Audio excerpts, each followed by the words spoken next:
I'm actually a professor at the University of Exeter, but I was part of the joint bid that won this project here in Oxford. So I find myself in the happy position of being one of the co-chairs of one of the working dimensions. And in my case, that dimension, as we call it here, is to do with national security and national strategy. So very much a sort of, I suppose, a security-oriented approach, which is my area of interest, and very much at the national level, but sitting alongside all the other less security-focused and more international style work that we're also doing as part of the Cyber Centre here in Oxford.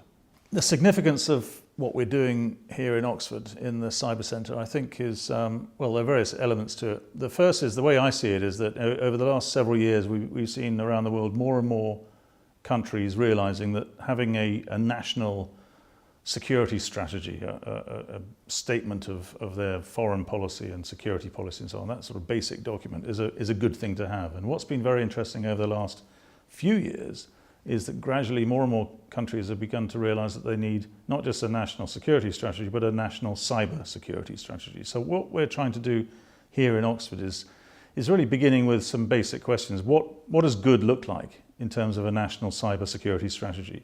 And if we can define that in a fairly consensual way, we're not trying to tell anybody how to do what they need to do nationally, but if we can come up with some criteria, let's say, that's a good thing. And then if we can also advise or give ideas about how you might work towards that in terms of our what we're calling here a maturity modelling exercise, show what good looks like, give some steps, some advisory steps about how you might get to that, and then enable countries and indeed organisations around the world to make their own way, essentially.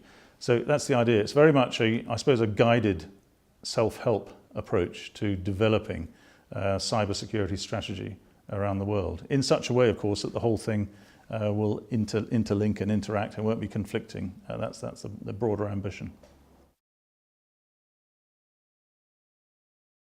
I think an area of huge interest and importance is actually the way in which governments and industry, the public sector and the private sector, work together to develop, if you like, rules of the road, or what academics call a normative framework for cyberspace.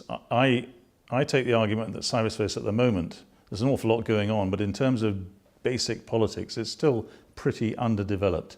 We don't have a very clear sense of what it is, what's possible, what isn't, what are the trade-offs to make, what's the language of cyberspace at the political level. So there's an awful lot to be done there.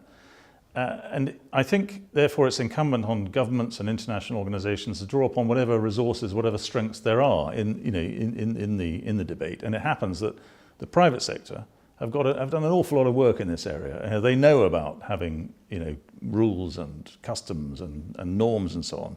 They know all about that.